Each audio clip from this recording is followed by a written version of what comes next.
If you want to enhance your account security by removing old devices from your Steam security settings, follow these simple steps. This guide will help you manage your devices effectively.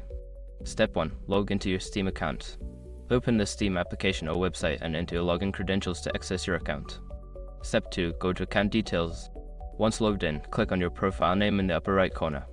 From the drop-down menu, select Account Details to access your account settings. Step 3. Manage Steam Guard settings. In the Account Details section, look for the Steam Guard option. Click on it to view your security settings, including the list of devices associated with your account. Step 4. View authorized devices. Under the Steam Guard settings, find the section that lists all authorized devices. This will show you the devices that currently have access to your account. Step 5. Remove all devices. Identify the devices you no longer use or recognize. Click on the option to remove or deauthorize these devices from your account. Confirm any prompts to finalize the removal. By following these steps, you can keep your Steam account secure and ensure that only your current devices have access.